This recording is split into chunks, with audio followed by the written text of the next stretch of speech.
Press the bell icon on the YouTube app and never miss another update. ધોરણ 8 વિષય સામાજિક વિજ્ઞાન ઘરે શીખીએમાં આપણે પહેલો એકમ જોઈએ તો વેપારી શાસકો કેવી રીતે બન્યા. ચાલો આપણે એની ડિટેલ્સ જોઈએ. તો ઈસ્ટ ઇન્ડિયા કંપનીની ભારતમાં સ્થાપના જૂન મહિનાના ઘરે શીખીએ જે સંપુટ હતું એમાં આપણે શીખ્યા કે બ્રિટિશ અને ફ્રેન્ચ કંપનીઓ ઈસવીસન 1600માં ભારતીય ઉપખંડમાં આવી હતી અને ભારતીય ઉપખંડમાં તેની મજબૂત હાજરી અને આધિપત્ય સ્થાપિત કરવા માટે કંપનીઓએ એકબીજા સાથે સ્પર્ધા કરવાનું પણ શરૂ કર્યું હતું. અંગ્રેજોએ ઈસવીસન 1700માં પદ સંભાળ્યું હતું અને જે ઈસ્ટ ઇન્ડિયા કંપની છે એની સ્થાપના બંગાળમાં કરી હતી, જેના દ્વારા ભારતીય ઉપખંડના કેટલાક ભાગોમાં આધિપત્ય અને નિયંત્રણ મેળવવાની કામગીરી કરી હતી. હવે આપણે QR કોડ સ્કેન કરો. અહીંયા આપ્યો છે આ QR કોડ, એ સ્કેન કરવાનો છે, જેમાં એક ખૂબ જ લોકપ્રિય ફિલ્મ મંગલ પાંડેની ફિલ્મ આપેલી છે અને કેટલાક દ્રશ્યો છે, તમે જોજો. આ ફિલ્મમાં ઈસવીસન 1857માં ભારતમાં બ્રિટિશ શાસનની રજૂઆત કરવામાં આવી હતી અને તે સમયે અંગ્રેજો પ્રત્યે ભારતના લોકોમાં જે રોષ અને ક્રોધ તથા બળવાની સામાન્ય લાગણી પ્રવર્તતી હતી એ દર્શાવવામાં આવી છે. તમને લાગે છે કે આનું કારણ શું હોઈ શકે? શું આવી લાગણીઓ અને ભાવનાઓ જેણે તત્કાલીન બ્રિટિશ સેનાના સૈનિકને તેને પોતાના સૈન્યની વિરુદ્ધ ફેરવી દીધો હતો, તે લાગણીઓ રાતોરાત વિકસિત થઈ? શું તે ફક્ત એક જ ઘટના છે અથવા કે પછી તેના મૂળ ઊંડા છે અને તે ભારતમાં બ્રિટિશ શાસન સામેના આંદોલનનું સૂચન કરે છે? ઈસવીસન 1700 થી 1800ના દાયકાના મધ્ય ભાગ દરમિયાન શું થયું કે જેણે એક વ્યાપારી કંપની જે ઈસ્ટ ઇન્ડિયા કંપની છે એને ભારતના શાસકોમાં રૂપાંતરિત કરી અને તેમના શાસન માટે પણ આવા મોટા બળવા થયા? ઉપરોક્ત જવાબ શોધવા માટે ચાલો આપણે 200 વર્ષનો ઇતિહાસ સમજવાનો પ્રયત્ન કરીએ. તો એમાં શું હતું 200 વર્ષ પહેલા? તો કે અંગ્રેજોની કુટિલ નીતિઓ હતી, જેમાં એણે હતું કે ભાગલા પાડો અને રાજ કરો એવી નીતિ અપનાવી હતી. ભારતીય ઉપખંડોમાં બ્રિટિશરોએ નાના મોટા રજવાડા તે સમયના એના ઉપર પોતાનું નિયંત્રણ સ્થાપિત કરવા માટે અંગ્રેજોએ પ્રારંભિક સમયમાં જે વ્યૂહરચનાઓ અને નીતિ અપનાવી એ ભાગલા પાડો અને રાજ કરોની નીતિ હતી. આ બાબતને સમજવા માટે તમારે યાદ રાખવું જ જોઈએ કે તે સમયે કોઈ એકીકૃત ભારત નહોતું. હકીકતમાં તે સમયે ભારતીય ઉપખંડમાં કેટલાય નાના રજવાડાઓ અન્ય શાસકો દ્વારા થતા સતત હુમલા, યુદ્ધો અને પરાજયના ભય હેઠળ જીવતા હતા. આ ઉપરાંત કેટલાક મોટા અને લોકપ્રિય રાજ્યોમાં જે નિજામ હતો એ હૈદરાબાદનો હતો, સુલતાન હતો એ મૈસૂરનો હતો, મરાઠા હતો એ મધ્ય ભારતનો હતો, નવાબો હતા એ ઉત્તર ભારતના હતા, શીખ હતા એ પંજાબના હતા, તંજોર હતા એ દક્ષિણમાં હતા, રાજપૂતો એ પશ્ચિમમાં હતા અને ગાયકવાડ એ વડોદરાના હતા વગેરે રાજાઓ હતા. હવે કલ્પના કરો કે તે સમયે ભારતના પ્રદેશના નાના રાજ્યો પોતાને અને તેમના પ્રદેશોને સુરક્ષિત રાખવાનો પ્રયાસ કરી રહ્યા હતા. તેમાંથી ઘણા લોકો તેમના પ્રદેશનો વિસ્તાર કરવાનો પ્રયાસ કરતા હતા. બીજું છે કે ફક્ત વેપારમાં જ રસ હતો, કોઈ દખલ નહીં. શરૂઆતમાં જ્યારે ઈસ્ટ ઇન્ડિયા કંપનીની સ્થાપના થઈ ત્યારે તેઓને ફક્ત વેપારમાં જ રસ હતો. હકીકતમાં સર જ્હોન શોર જેણે કંપનીના ગવર્નર જનરલ તરીકે ઈસવીસન 1793 થી 98ના સમયગાળા દરમિયાન કામ કર્યું હતું, તેમણે મોટા પાયે મૂળ શાસકો અંગે બિનદખલ નીતિ અપનાવી હતી. તેમણે મરાઠાઓ સામે હૈદરાબાદના નિજામને મદદ કરવાનો ઇનકાર કર્યો હતો, જેના પરિણામે ઈસવીસન 1795માં ખાડાના યુદ્ધમાં તેનો પરાજય થયો હતો. તેમણે મરાઠાઓના આક્રમણ સામે રાજપૂત રાજ્યોને સુરક્ષા આપવાનો ઇનકાર પણ કર્યો હતો. પરંતુ તે પછી લોર્ડ કોર્નવાલિસ, લોર્ડ વેલેસ્લી જેવા ગવર્નર આવ્યા, જેમણે બિનદખલ નીતિને નાબૂદ કરી નાખી. બીજું છે એ લોકો છે યુદ્ધને પ્રોત્સાહન આપતા અને ભેદભાવનો ઉપયોગ કરતા. તેને પૂર્વગામીની જેમ લોર્ડ વેલેસ્લીએ આંતરિક બાબતોમાં અને 2 કે તેથી વધુ રજવાડાઓ વચ્ચે દખલ કરી. વેલેસ્લીની યુદ્ધોને પ્રોત્સાહિત કરવાની વ્યૂહરચનાના કેટલાક ઉદાહરણોમાં ચોથું ઉદાહરણ છે મૈસૂર યુદ્ધ અને બીજું મરાઠા યુદ્ધ સામેલ છે. તો ચાલો આપણે જોઈએ તેને મૈસૂર યુદ્ધમાં શું કર્યું. ચોથું મૈસૂર યુદ્ધ છે ઈસવીસન 1799. તો લોર્ડ કોર્નવાલિસના ગવર્નર જનરલના સમયગાળા દરમિયાન લડાયેલા ત્રીજા મૈસૂર યુદ્ધથી ટીપુ સુલતાનની શક્તિ ખૂબ નબળી પડી ગઈ હતી.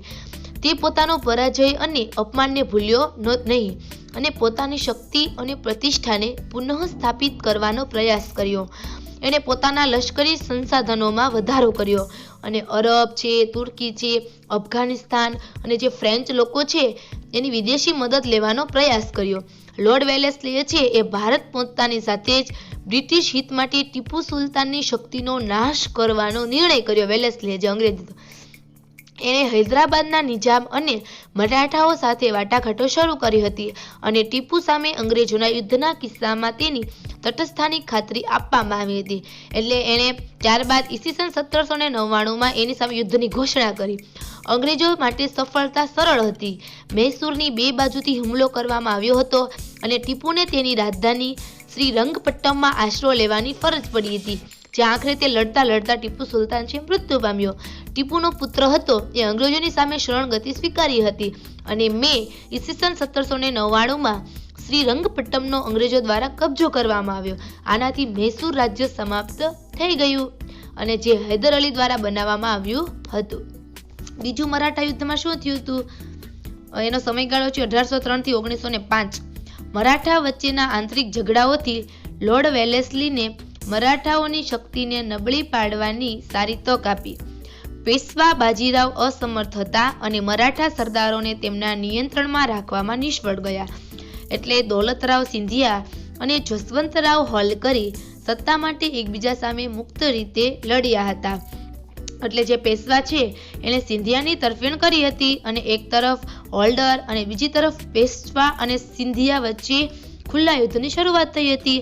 એટલે ઈસવીસન 1802 છે એના ઓક્ટોબરમાં પૂના નજીક થયેલી લડાઈમાં છે એ જસવંતરાવે પેશવા બાજીરાવને હરાવ્યો અને તેને બાસિયન ખાતે આશ્રય મેળવવાની ફરજ પડી અને રઘુનાથ રાવના પુત્ર વિનાયક રાવને પેશવાની ગાદી ઉપર બેસાડ્યો. ત્રીજી નીતિ છે એને ખાલસા નીતિ અપનાવી હતી. એમાં શું છે એની ડિટેલ્સ જોઈએ તો જે વેલેસ્લી છે એને કંપનીના ક્ષેત્રને વધારવા ખાલસા નીતિ અપનાવી હતી. વેલેસ્લીએ તેમના શાસકો દ્વારા નબળો વહીવટ કરવાની દલીલ પર તાંજોર, સુરત અને કર્ણાટકના પ્રદેશો અને ફરુખાબાદના પ્રદેશનો હવાલો સંભાળી લીધો, કેમ કે તેના શાસક છે એ સગીર હતા. જોકે આ રાજ્યના શાસકોએ કંપની દ્વારા પેન્શન આપવામાં આવતું હતું. હવે મોટાભાગના મધ્ય ભારતના ક્ષેત્રો અને દક્ષિણ ભારતના પ્રદેશો પર અંગ્રેજોનું શાસન હતું.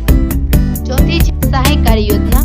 તો લોર્ડ વેલેસ્લીની આ યોજના હતી. તો લોર્ડ વેલેસ્લીની સહાયકારી યોજના ભારતમાં અંગ્રેજોના ક્ષેત્રના વિસ્તરણ અને રાજકીય પ્રભાવ માટે બીજું સૌથી અસરકારક સાધન હતું. અને ટીપુ સુલતાનની હાર બાદ મૈસૂરનો જે નવો શાસક પર બીજા મરાઠા યુદ્ધ પછી હૈદરાબાદના નિજામ, અવધના નવાબ અને કંપનીના અન્ય આશ્રિત સહયોગીઓ પર સંધિનું આ સ્વરૂપ લાદવામાં આવ્યું હતું. તો આ રીતે અનેક પ્રકારની યોજનાથી અંગ્રેજો છે ઈસ્ટ ઇન્ડિયા કંપની સ્થાપવામાં સફળ થયા હતા. તો એના આધારે છે આપણે નીચેના પ્રશ્નો જવાબ આપવાના છે. ઉપરની વાતને આધારે લોર્ડ વેલેસ્લીની વ્યૂહરચનાઓએ ભારતમાં બ્રિટિશ શાસન સ્થાપિત કરવામાં કેવી રીતે મદદ કરી તે વિશે આપણે વાંચ્યું. હવે નીચેની કેટલીક ખાલી જગ્યા ભરવાની છે. તો પહેલું છે કે લોર્ડ વેલેસ્લીએ યુદ્ધ, ખાલસા નીતિ અને ખાલી જગ્યા દ્વારા ભારતને કંપનીમાં સર્વોચ્ચ શક્તિ બનાવવાનો પ્રયાસ કર્યો. તો એમાં આવશે સહાયકારી યોજના. બીજું છે લોર્ડ વેલેસ્લીએ ચોથું મૈસૂર યુદ્ધ ખાલી જગ્યા સામે લડ્યા. 1799માં મૈસૂરના મોટાભાગના ક્ષેત્રને જોડીને અને તેનો એક ભાગ પાછલા હિન્દુ શાસકને પાછો આપ્યો, જે અંગ્રેજોનો આશ્રિત સાથી બન્યો. એમાં આવશે ટીપુ સુલતાન. ત્રીજું છે 1803 થી 1805 ની વચ્ચે વેલેસ્લીએ બીજું યુદ્ધ ખાલી જગ્યા સાથે લડ્યા. તો કે મરાઠા સાથે. પેશવા બાજીરાવ સાથે પેટા કંપની જોડાણ પર હસ્તાક્ષર કર્યા અને ભોસલે અને સિંધિયાને પરાજિત કર્યા પછી પેટા સહાયક સંધિઓ પર સહી કરવા દબાણ કર્યું. ચોથું છે કે લોર્ડ વેલેસ્લીએ તાંજોર, સુરત અને કર્ણાટકના પ્રદેશોનો હવાલો ખાલી જગ્યા અને ફરુખાબાદ પ્રદેશનો પોતાના હવાલે લીધો, કારણ કે જે તેનો શાસક સગીર હતો. તો ખાલી જગ્યામાં આવશે કંપની. પાંચમું છે કે લોર્ડ વેલેસ્લી સાથેની જોડાણ ખાલી જગ્યાની સંધિ પર હસ્તાક્ષર કરનારા બધા શાસકોને અંગ્રેજ સૈન્ય રાખવાના બદલામાં તેમના પ્રદેશોનું એક ભાગ કંપનીએ સોંપવાની ફરજ પડી હતી. એમાં જવાબ આવશે સહાયકારી યોજના. બીજું છે લોર્ડ વેલેસ્લીના સમયમાં ભારતમાં અંગ્રેજોની નીતિ કેવી હતી? તો કે 3 નીતિ અપનાવી હતી: યુદ્ધ, આની લાંબા ગાળાની વિનાશક અસરો શું થઈ? તો કે પેટા કંપની જોડાણની વ્યૂહરચનાથી આ રાજ્યો છે એ અંગ્રેજોને પોતાના મિત્ર તરીકે જોવા લાગ્યા, મિત્ર માનવા લાગ્યા. આંતરિક અને બાહ્ય જોખમની ગેરહાજરીમાં રજવાડાઓ તેમના વહીવટમાં હળવા અને બેજવાબદાર બનવા લાગ્યા. આના કારણે કેટલાક રાજ્યોમાં અરાજકતા અને બેકાબુ પરિસ્થિતિ સર્જાઈ હતી અને ભારતીય શાસકો અંગ્રેજોની વ્યૂહરચનામાં ફસાઈ ગયા હતા. ઘણા ભારતીય શાસકો રજવાડાઓના આંતરિક બાબતોમાં અને બેકીથી વધારે રજવાડા વચ્ચે દખલ કરવાને કારણે બ્રિટિશ સત્તાને અનેક રાજ્યોમાં અરાજકતા ફેલાવવાની તક મળે. ચોથું છે ડેલાઉસીની ખાલસા નીતિ. તો કે વેલેસ્લીની અંગ્રેજોને સંપૂર્ણ ભારતીય ઉપખંડ પર કબજો મેળવવા માટે પાયો નાખવામાં સફળ થયા હતા વેલેસ્લી. કારણ કે અંગ્રેજો માટે ભારતમાં ભાગલા પાડો અને રાજ કરો માટેની આ સૌથી મોટી તક હતી. અરાજકતાનો અંત નામે બ્રિટિશરોએ તેમના શાસનમાં અનેક રાજ્યોને જોડવાનો નિર્ણય કર્યો. પંજાબ અને બર્મા આવા ઉદાહરણો છે. જો રાજાપુત્ર વિના મરી જાય તો બ્રિટિશ શાસન હેઠળ તેમનું રાજ્ય પણ જોડવામાં આવશે. સતારા, ઝાંખી અને નાગપુર રાજ્યો આ રીતે જોડાયેલા હોવાના ઉદાહરણો છે. અંગ્રેજોએ આવી નીતિ અપનાવીને જોડી લીધા. ભારતમાં બ્રિટિશ શાસનને મજબૂત કરવા ડેલહાઉસીએ શું કર્યું? તો કે કપાસ અને કોફી ઉત્પન્ન કરતા વિસ્તારો પર કબજો કર્યો, એટલે કે ઉચ્ચ નફો બનાવતા ઉત્પાદનો. બીજું છે ભારતમાં પ્રથમ રેલવે લાઇન સેટ કરી, ભારતમાં ટપાલ સેવા શરૂ કરી અને ભારત અને ઇંગ્લેન્ડ વચ્ચે વાયરલેસ સિસ્ટમ શરૂ કરી. ભારતમાં અંગ્રેજી શિક્ષણ પ્રણાલીનો ફેલાવો કર્યો. દાખલા તરીકે પ્રથમ 3 યુનિવર્સિટીઓ મુંબઈ, ચેન્નઈ અને કલકત્તાની સ્થાપના 1857માં કરી. ડેલહાઉસીએ પ્રયત્નો કર્યા. પછી ભારતીયોમાં અસંતોષ, મંગલ પાંડેનું પગલું. તો કે ડેલહાઉસી દ્વારા ઉપરોક્ત વહીવટી અને શિક્ષણ સુધારણાથી ભારતીયોને પણ ફાયદો થયો, પરંતુ તેનો પ્રાથમિક આશય અને ઉદ્દેશ ભારતમાં બ્રિટિશ શાસનના વિસ્તરણનો હતો. ડેલહાઉસીનો ફાયદો છે અંગ્રેજી શાસનના વિસ્તરણનો હતો, પણ એનાથી ભારતીયોને પણ ઘણો ફાયદો થયો. સહાયકારી નીતિ પછી જોડાણની નીતિએ ભારતીય રાજ્યોને હચમચાવી નાખ્યા. તેના પરિણામે બ્રિટિશરોએ પ્રત્યેક લોકોમાં અસંતોષ ફેલાયો. પછી મંગલ પાંડે આવ્યો, એણે પણ બ્રિટિશ આર્મી સામે બળવો કર્યો. હમણાંના સમયમાં મોટી સંખ્યામાં આંતરરાષ્ટ્રીય કંપનીઓ ભારત અને તેમના વ્યવસાય સ્થાપવા માટે આવે છે. ગુજરાત સહિત અનેક રાજ્યોમાં આંતરરાષ્ટ્રીય કંપનીઓ સ્થાપિત છે, તો આપણે જોઈએ જ છીએ. શું તમને લાગે છે કે આ કંપનીઓ આગામી 50 થી 100 વર્ષમાં ભારતનો કબજો સંભાળી શકશે? ઘણી આંતરરાષ્ટ્રીય કંપનીઓ ભારતમાં સ્થાપિત છે, તો શું પોતે ભારતનો કબજો લઈ લેશે અને રાજ કરી શકશે? જો હા તો કેમ અને ના તો કેમ? તો નીચે આપેલ જગ્યામાં તમારા મંતવ્યો અને વિચારો રજૂ કરો. તો કે ના, કારણ કે અત્યારના સમયમાં શ્રી નરેન્દ્રભાઈ મોદી છે એના શાસન દરમિયાન ચોક્કસ નીતિ ઘડેલી છે, એટલે તે કંપનીઓ ભારતીય વેપાર જ કરી શકે છે, જ્યારે ભારતનો કબજો કોઈ પણ પ્રકારે લઈ શકતી નથી. જ્યારે 17મી અને 18મી સદી દરમિયાન આવી કોઈ નીતિ ઘડાયેલ હતી નહીં, એટલે ઈસ્ટ જે આંતરરાષ્ટ્રીય કંપનીઓ છે એ ભારતમાં પોતાનો કબજો કરી ગઈ. ભારતના ચોક્કસ બંધારણ અને નીતિ નિયમો મુજબ આંતરરાષ્ટ્રીય કંપનીઓ વ્યાપાર કરી શકે છે. જો કંપની એ કાયદા કે નીતિની વિરુદ્ધ જાય તો એના વિરુદ્ધ કાર્યવાહીના કાયદા પણ છે, એટલે કબજો મેળવી શકશે નહીં.